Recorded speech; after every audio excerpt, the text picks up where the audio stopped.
with just the inception of Uncharted, we wanted to create a playable summer blockbuster. We've always rooted it in, it's character-driven, story-based, action-adventure shooter.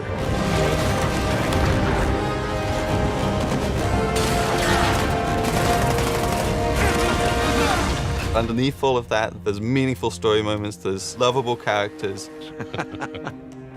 It's been a while. Too long, boyo. The heart is Nathan Drake and the cast of characters that surround him. This was somebody who was vulnerable. I remember the first time that we did a punching thing, and I said, hey, what if I hit him and it hurt? You know, I said, I've punched people, it hurts. So he was one of the first people who would hit and go, you know, and when he fell from a height, it knocked the wind out of him and he would struggle to get up. That's what Nate is at his core. He's just a normal guy trying to do the best he can, and he just keeps falling into these extraordinary circumstances and, you know, has to dig his way out of them. And everybody wants to be that guy. You want to be that adventurer that's digging up treasures that have been lost to history and time. You want to see what kind of problems he gets himself into and how they're going to get out of it. And you get to be part of that adventure, like, how am I going to get them out of that? With Uncharted 1, you know, that was our first game on the PlayStation 3. We moved away from Jak and Daxter. It was a brand new IP, and it felt like we really have something to prove here. It was like, create a character that moves believably, that has a realistic weight, but also is fluid and responsive. And that is just about the most difficult thing you can ask. Drake was kind of like, he was kind of a little newer to the game. He was still figuring himself out, and so was the studio in lots of ways. We were still trying to figure out what Uncharted was. The cutting edge part of Uncharted was the process by which they decided to capture the content. And a lot of it was trial and error and trying to figure it out and trying to gain experience of doing that. All the games that I'd done before were all you go into a booth by yourself and you do the lines one by one. And I thought that's what it was going to be. And Gordon Hunt, who was the director, came over, and I'd known him for a while, and he said, this is what we're going to do. You're going to start out here, and you're going to go, and whoa, Gordon, what are you talking about, moving around here? This is a game, right? And he said, yeah, it's motion capture. And I went, motion what? And I think, you know, especially 10 years ago when this started, that was something that people never saw. And we had this idea of the game was going to be 3 pillars. It was going to be combat, traversal, and puzzles.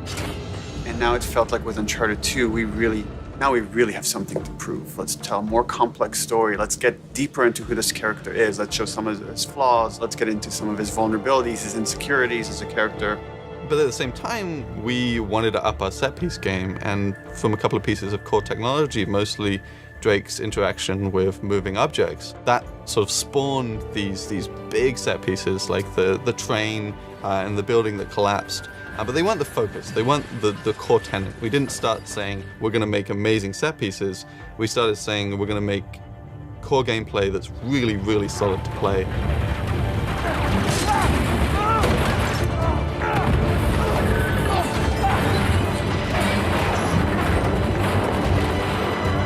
By the time we got to 3, it was like, okay, how do we take all of that and go bigger?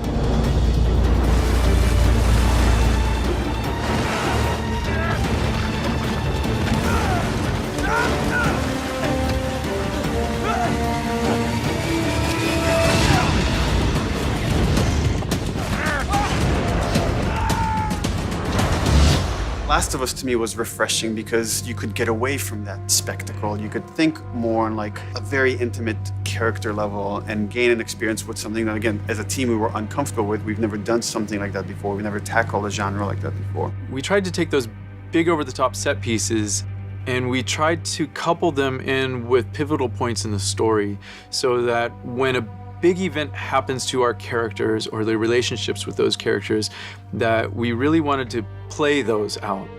The ideal for us is that when you're playing the game and the character's going through an emotion on the screen, that we've made you feel that emotion.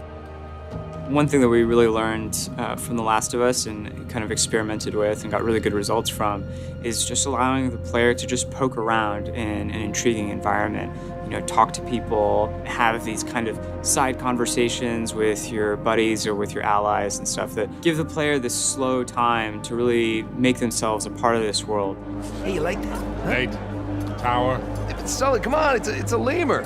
Come on, come say hi. Something that we really felt like we learned a lot on The Last of Us is the relationship between Joel and Ellie, and how it's not just Joel doing everything, but Ellie is a big part of it as well. And it feels so satisfying when she helps him out at the last minute, right when you need it. It really resonated with us, and we really want to incorporate that type of feeling as well with the characters that you travel the story with. We want them to be there with you and helping you, and you guys working together as a team. After making The Last of Us, I think that influenced a lot in making a more personal story with Uncharted. But at the same time, you know, we love Uncharted. This is still the Uncharted that you've always loved. It's just there's more layers to it now. So moving back into the Uncharted world is kind of like coming home in a way and creating a very kind of brighter, larger world to play in. It's similar in some ways to, you know, Nathan Drake being drawn back to the adventure, being for us to like go big again and go like big spectacle, big explosions, while trying to like take on all the lessons we've learned throughout the games that we've worked on and try to tell a more human story within that. Uncharted 4, perhaps as a result, is going to be the best balance of bombastic and over-the-top and exciting adventure and these smaller moments, these small intimate moments that end up meaning just as much, that end up sticking with us for just as long. I think there's a lot of responsibility for us to be true to what has come before with Uncharted. The last 3 games were these amazing adventures, and now that we're doing the 4th one, which may be the final chapter, there's a lot of respect that the characters have earned. There's a lot of emotion that we've invested in these guys and gals over the years, and a lot of hard work that's gone into to make it all possible. We feel like there's so much invested from all the people here that have been working on Drake and this whole like world for a decade. We want to do ourselves the service of actually tying this together.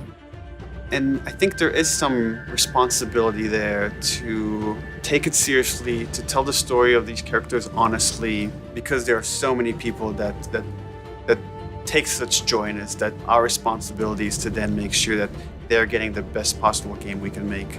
And that's constantly as a team, you're seeing how every department pushes the other one, and we strive for nothing less than perfection. Even though we'll never achieve it, we're constantly shooting for that. And that's the thing that drives us, is we want to make something that we can look at and be proud of and say like, man, this is like how cool we made this. Every pixel on the screen, like somebody here, there was energy that went into every single pixel on that screen. That's awesome.